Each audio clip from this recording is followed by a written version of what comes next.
কোন প্রেমেতে আল্লাহ নবী মেরাজ করেছে নিগুর প্রেম কথাটি তাই আজ আমি কোন প্রেমে প্রেমিক ফাতেমা সাইকে করেন প্রতি ভজনা কোন প্রেমের দায় ফাতেমাকে সাই উনি ভজে পতি উনি কয় মা তা আমার বাবা আবার আপনাকে জিগাইল আমার স্ত্রী যদি আমার বাবা কয় তাহলে কি থাকবো কে যাবো কোন বেশি থাকে কোন যাবো এই যে মাঝে মাঝে টেলিভিশন দেখবেন বন্ধু নাটক দেখেন না দেখি দেখি নাটকের মধ্যে আমার বাবা অফিসে যাইবো আরে ব্যাপারটা কি সময় হয়ে গেল না আরে সর্বনাশ আমার অফিসের টাইম চলে গেল আমার টাইটা কোথায় রেখেছো বাড়ির মধ্যে আমার মা কয় আরে বাবা একটু দাঁড়াও না আমি আসতেছি ও সেই বাবা শুনতে খুব ভালো ঠাই খুব ভালো কথা কথা কর না কয় না এ বাবা কইলি তালা কয় তোমার কাছে কইছে কিনা যেগুলো কয় খালে কেরাব্বা তুমিও মাঝে মাঝে মা কাও ঠিক পাও না ডাক পারে বাড়ি যাই ওই আবুলের মা পরের হানি উনি কি কয় মা কয় আবুলে খালা তোর কয় না উনি কয় খালি আমার নামটা ঘুরিয়ে অর্ধেক টুক নাম অর্ধেক টু মা তাই তাই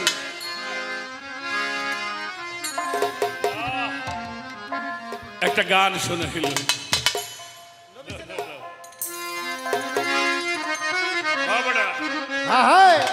বাজানরা বিরক্ত হন সব জায়গায় সব কথা বলি না সবার সাথে সব গান হয় না বাবা যেভাবে সুন্দর করে কিতাবি মিরাজটা বুঝিয়েছেন আবার আধ্যাত্মিক মিরাজটাও বাবা ওই টাকাটা দাও তো ওই টাকাটা দাও আরেকজন বাবা আরো 100 টাকার তো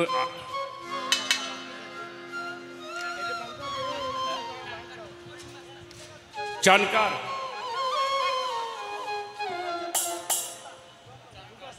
बाबा जानकारपुलेर बाबा करीम मस्तान रहमतुल्लाहि आलाइहि जार कथा आमि माझे माझे बोली तार दरबारेर पक्ष थेके आमाके 200 टाकार माध्यमे दोया करा हयेछे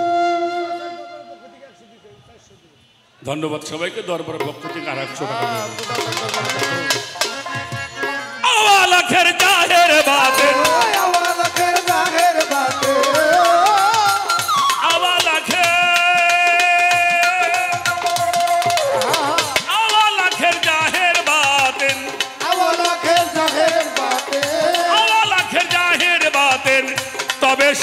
जानते पारो नबी चेना हय कामना मुर्शिद के धरो नबी चेना हय कामना मुर्शिद के धरो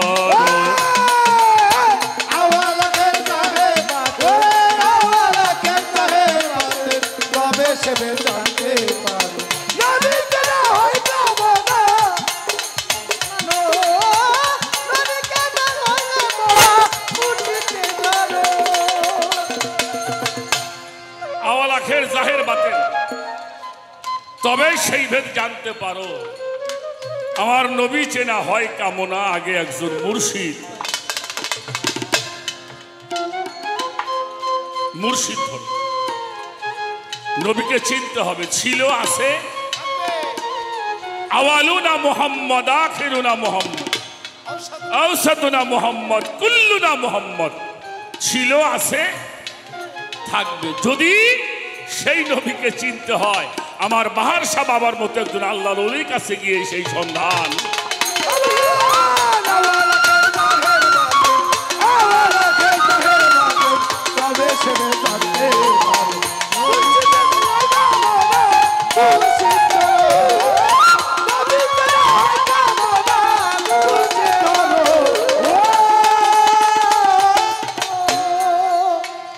আল্লাহর নূরে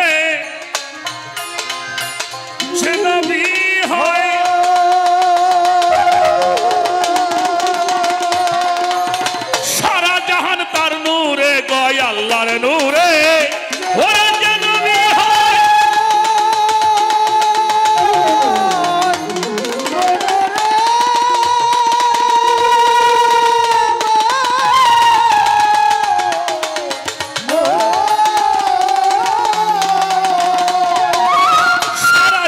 তার নূরে কয় হায়াতুল মুরসালিন বলে, হায়াতুল মুরসালিন বলে জিন্দা চার যুগের উপর নবী চেনা হয় কামনা মুর্শিদকে ধরো, নবী চেনা হয় কামনা মুর্শিদ ধরো।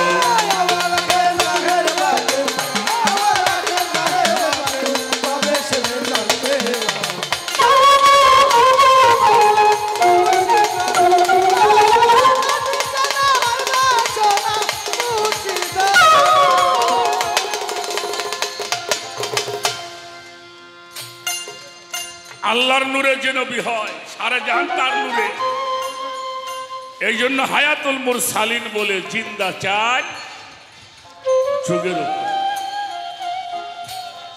তাই নবী চেনা হয় কামনা, নবী অংশ কলা রূপে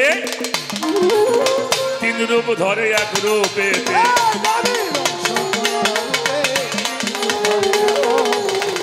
নবী অংশ এই কলা রূপে,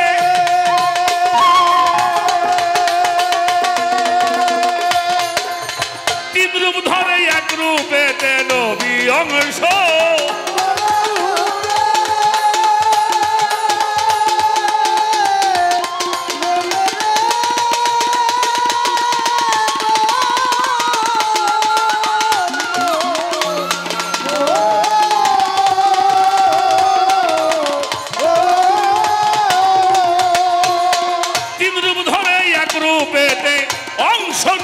সব ঘটেতে অংশ নূর তার সব ঘটেতে বাতুনে নয় নবী কয়ে যাও, নবী চেনা হয় কামনা মুর্শিদ ধরো, আর নবী চেনা হয় কামনা মুর্শিদ ধরো।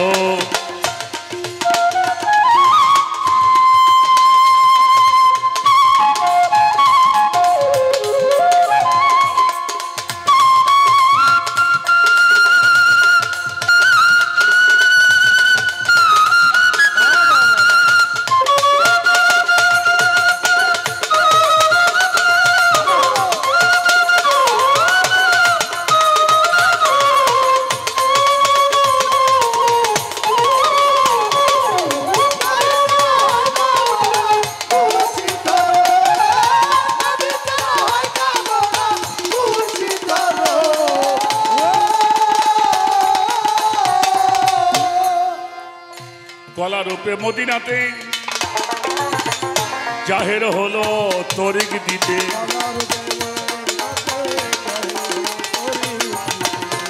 কলা রূপে হে মদিনা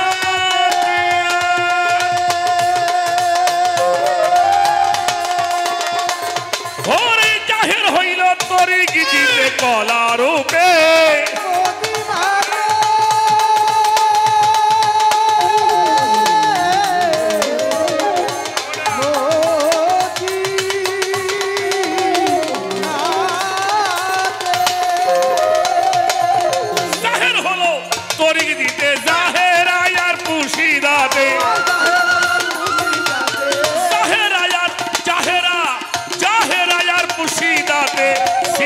পিনার ভেদ তাহারো নবী চেনা হয় কামনা মুর্শিদ ধরো, নবী চেনা হয় কামনা মুর্শিদ ধরো।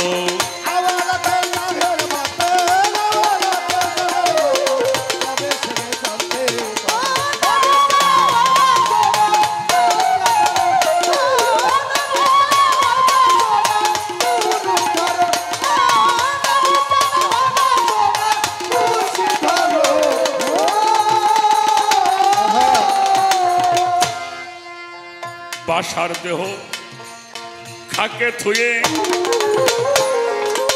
মুর্শিদ ভজন আইন দিয়ে,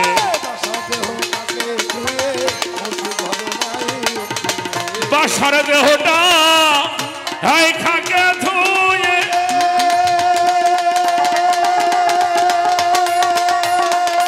এই মুর্শিদ ভজন আইন দিয়ে, বাসার দেহ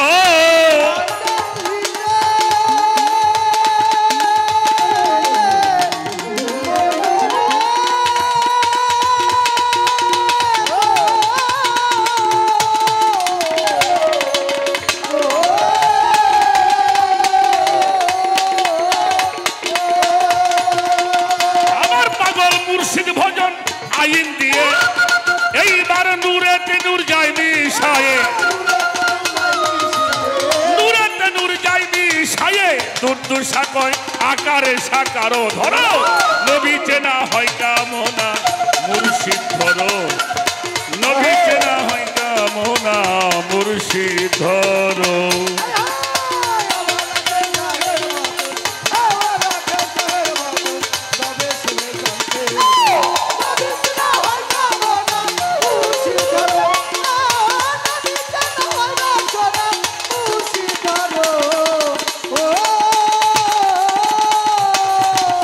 ছোট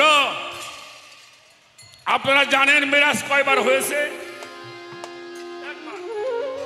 এটা আমরা জানি মেরাজ নবীজি সূরা নজমের মধ্যে যে বলা হলো ও কাবা কাউসাইন ওয়া আদনা নিকটবর্তী ছিল আরো নিকটবর্তী হলো বাবা তার দুইটা আয়াত আগেই আমার আল্লাহ বলছেন তার সঙ্গে আমার আরেকবার দেখা হয়েছিল ওই বৃক্ষের নিকটে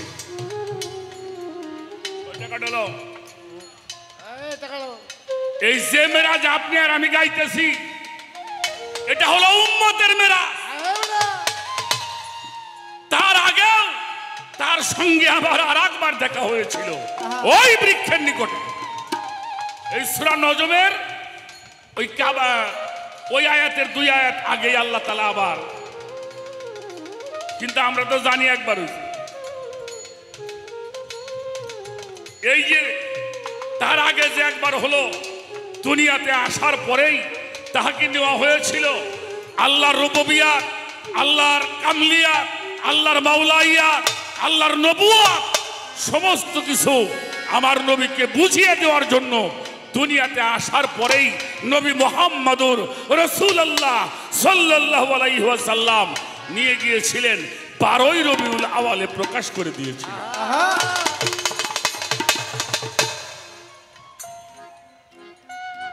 কোন দিকে যাব বুঝি না আল্লাহর হাবিব মুহাম্মদুর রাসূলুল্লাহ মরুভূমি তো মদিনার একটা ঘটনা বলি মদিনার মরুভূমি দিয়ে হাঁটছে একটি জায়গার মধ্যে আল্লাহ রসুল বসে পড়েছেন সঙ্গে ছিল মাওলায়ে কায়নাত আলী কারামুল্লাহ ওয়াজহু রসুল পাকের কাছে বসছেন হাত জোর করে করজোরে মিনতি করে অনুমতি নিয়েছেন ইয়া রাসূলুল্লাহ ইয়া হাবিবাল্লাহ দেখেন আপনারা বিরক্ত হন নাকি বাবা আমি একটা কথা বলি জামাই যিনি আমি যদি কারো জামাই হই আমার শ্বশুর আমারে কি কইব জামাই কইব না জামাই বলবে খুব বেশি হইলে আদর করে ডাক দেবো আব্বা ভালো আছো নাকি তাই তো আবার আমি তো আমার শ্বশুরের শ্বশুরই বলুন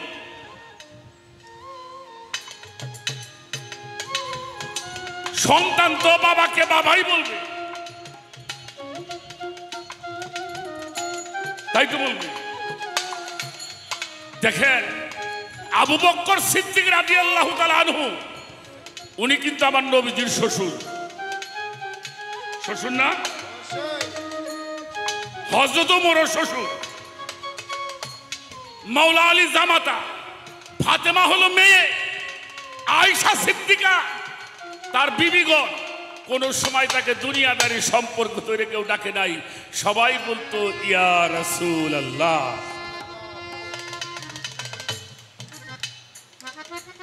তো মাওলা আলী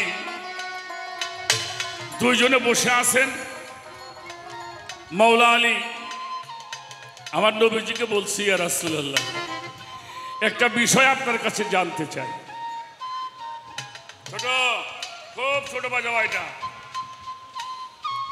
নবীজি বলছে কি জানতে চাও একটু বলো অনুমতি দেওয়া হলো তার আগে আপনার কাছে প্রশ্ন করি দয়াল নবী আর মাওলা আলী সম্পর্ক কি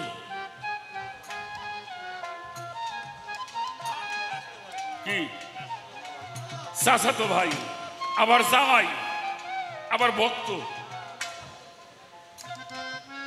শুধু তাই নয় নবীজির কোলে চড়ে মানুষ হয়েছে মাওলা আলী মাওলা আলীর মায়ের কোলে লালন পালন হয়েছেন দয়াল নবী। আচ্ছা, তারে মাওলা আলী চেনে না কিরাউনি? তো রসুল পাককে বলছে, ইয়া রাসূলুল্লাহ, আপনি কে? নবীজি একটু মুস্কি হাসে বলে, আলী তুমি কি পাগল নাকি? আমি কে তুমি আমারে চেনো না? কইল না। কেন চেনো না তুমি? 18,000 মাখলুকাতের যত সৃষ্টি আছে সমস্ত সৃষ্টির ছায়া পড়ে জমিনের মধ্যে, আপনার ছায়া জমিনের মধ্যে পড়ে না, আপনি কে? সুবহানাল্লাহ বলবেন না? নবীজি বলছে, কেন? আমি তোমার চাচতো ভাই। কইলে, আমি আমার চাচতো ভাইরে চিনি। আপনি কে তাই বলুন। বললো, আমি তোমার শ্বশুর। কথাগুলি পাগলামি হয় না? কেউ কে বলি কয় চাচতো ভাই, আবার কয় শ্বশুর। মাওলা আলী বলে, আমার শ্বশুরে আমি চিনি, আপনি কে? 18,000 মাখলুকাতের মানুষ আল্লাহর ইবাদত করে, আর সেই আল্লাহ নিজে আপনার জন্য দরুদ পড়ে। জোরে জোরে পড়ে না? ইন্নাল্লাহা মালাইকাতাহু সাল্লুনা আলান নবী ইয়া আইয়ুহাল্লাযীনা আমানু সাল্লু আলাইহি ওয়া সাল্লিমু তাসলিমা। হুজুর আপনি কে? নবীজি কয়, আমি তো হাসান হুসাইনের নানা। মাওলা আলী কয়, আপনি হাসান হুসাইনের নানা? আমি তো হাসান হুসাইনের নানা রে খুঁজি না।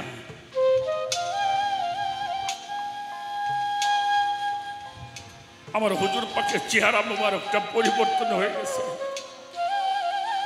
কেমন যেন একটু এলোমেলো হয়ে গেছে। আবার জিজ্ঞেস করেছে, হুজুর আপনি কে? বললে, আমি ফাতেমাতুজ জোহরার বাবা।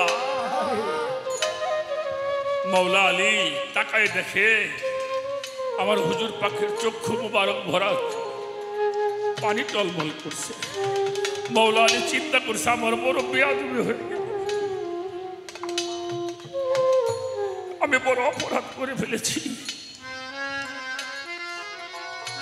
হাত জোর করে কদম মুবারকের মধ্যে চুম্বন করেছেন। সুবহানাল্লাহ। হুজুর আমি শুধু জানতে চেয়েছিলাম আপনি কে, আমার অপরাধ আপনি ক্ষমা করুন। নবীজির কদম মুবারকের মধ্যে পড়ে যখন চোখের পানি ফেলতেছিল, আমার হুজুর পাক মাওলা আলীকে তুললেন, বুকের মধ্যে নিয়ে বললেন, হ্যাঁ মাওলা আলী তুমি কাকে দেখতে চাও? মান রানী ফাকাদ রাইল হক, আমাকে যে দেখছে তিনি হককে দর্শন করেছে। যারে দেখলে আল্লাহরে দেখা হয়ে যায়, হককে দর্শন করা হয়, তার আবার মিরাজ কিসে?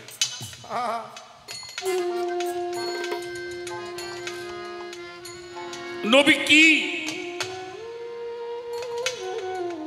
এই বিষয়টি আমাদের বোঝা হয়। এখানেও একটা কথা রেখে যায়, যারে দেখলে হককে দেখা হয়।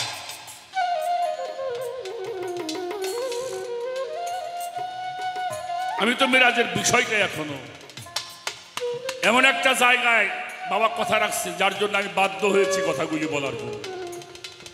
বাংলাদেশে অনেক শিল্পী, সবাইকে শ্রদ্ধা জানাই, সবাই ভালো শিল্পী, আমি সবচাইতে ক্ষুদ্র শিল্পী। আমরা যারা বাউল গান করি, এই বিষয়টা যদি আমরা মানুষকে বোঝাতে না পারি, তাহলে যেভাবে খারেজি ও হাবিরাজ আমাদের নবীকে নিয়ে যেভাবে টানা হেঁচড়া করছে, তাতে মোহাম্মদ ইসলাম টিকায় রাখা কষ্ট হয়ে যাবে। আমি আর কথা বলবো না, আমি বাবার কাছ থেকে এই বিষয়গুলি আজকে শুনবো। আমি নবী তত্ত্ব দু একটা গান গিয়ে বসবো। বাবাজি, আপনি যত ইবাদত করেন, কোন ইবাদতের মধ্যে গ্যারান্টি নেই আপনার জীবনের গুনাহ মাফ হয়ে যাবে, কিন্তু একটা ইবাদত যদি আপনি করেন, আপনার জীবনের সব গুনাহগুলি মাফ হয়ে যাবে। এটা আল্লাহ আমাদের সঙ্গে ওয়াদা করেছেন। কুলিন কুনতুম তুহিব্বুনাল্লাহি ফাত্তাবিউনি ইউহিব্বুকুমুল্লাহ ওয়া লা ইয়াগফিরু লাকুম যুনুবাকুম আল্লাহু গাফুরুর রাহিম। হে রাসূল আপনি বলে দিন। আর আমাদের দেশে বর্তমানে বাইরেছে নবী বলে সুপথ প্রাপ্ত আসল্লাহ, নাউজুবিল্লাহ নাউজুবিল্লাহ নাউজুবিল্লাহ। হ্যাঁ উনি বলে পথভ্রষ্ট আসিল। হারে হারে মুসলমান, আল্লাহ বলছে আপনি বলে দেন ওরা যেন আমার ইবাদত করে, আমাকে ভয় করে। আর কেউ যদি আমাকে পাইতে চায় তারা যেন আপনারে বেশি করে মহব্বত করে। আর কেউ যদি আমার নবীকে মহব্বত করে আমি আল্লাহ তার সাথে ওয়াদা করলাম ওয়ালা ইয়াগফিরু লাকুম যুনুবাকুম, আমি তার সমস্ত জীবনের গুনাহগুলি আমি আল্লাহ গফুরুর রহিম সব গুনাহগুলি মাফ করিয়া দিই। সুবহানাল্লাহ। সেই নবীকে নিয়ে যা শুরু করেছো ভালো হয়ে যাও।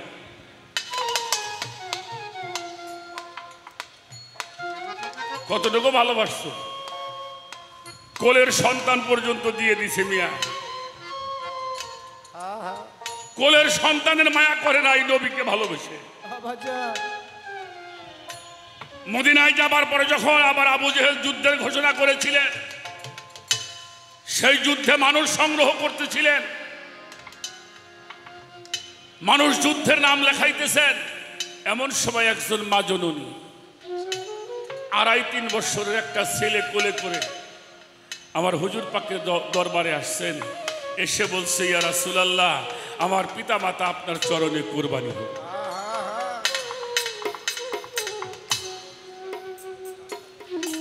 নবীজি বললেন তোমরা একটু থামো। সবাই থামলেন। বলল মা তুমি কিছু বলতে চাও? বলল হ্যাঁ বলবো। কি বলবা বলো? বলে আপনি যখন মক্কা থেকে মদিনায় আসছিলেন আমাদের সঙ্গে আমরা ওয়াদা করেছিলাম আপনাকে জানমাল সবকিছু দিয়ে ভালোবাসো। আজকের এই বিপদের সময় আমি আপনারে কি দিয়ে সাহায্য করতে পারি?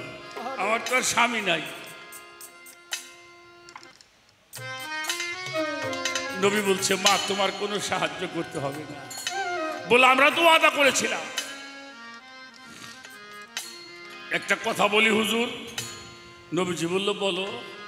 বলে আমার এই কোলে একটা সন্তান দেখেন না 2.5-3 বছরের একটা সন্তান, আমার এই সন্তানটা আপনি যুদ্ধে নিয়ে যান। আমি তো যুদ্ধ জানিও না যাইতেও পারব না। নবীজি চোখের পানি ছেড়ে বলছে মা তোমার এই সামান্য শিশু সন্তান দিয়ে আমি কি করব? ও কি তীর ধনুক চালাইতে পারে? ওকে ঘোড়া দাবড়াইতে পারে না? ঢাল ধরতে পারবে না, তরবারি ধরতে পারবে? ওরে দিয়ে আমি কি করব?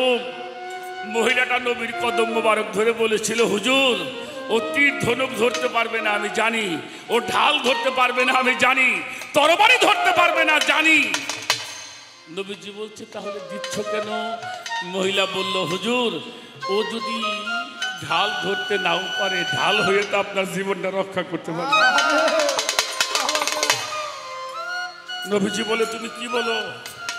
বললে কাফেররা যখন আপনার গায়ে দূর থেকে তীর মারবে আমার সন্তানটাকে আপনি সামনে আগে ধরবে, আগে আমার সন্তানের বুকটা ছিদ্র হবে, তারপরে যেন আমার নবীর গায়ে আঘাত লাগে। ওরা যখন তরবারি দিয়ে আঘাত করবে আগে আমার সন্তানটা 2 ভাগ হবে, এরপরে আমার আপনার গায়ে আঘাত লাগবে। আমার নবীজি বলেছিল আমি তোদের ভালোবাসার কাছে সেই নবীর মহব্বত, সেই নবী প্রেম যদি কেউ করতে চান আল্লাহর ওলির দরবারে যাবেন। আল্লাহর ওলিরা হলো আমার নবীর ওয়ারিস, আল্লাহর ওলিরা হলো আমার নবীর বংশধর, এরা হলো আওলাদে রাসূল, যাদের চরণে আশ্রয় নিলে আমার নবীর সঙ্গে তার সাক্ষাৎ দিদার হয়ে যায়। সুবহানাল্লাহ।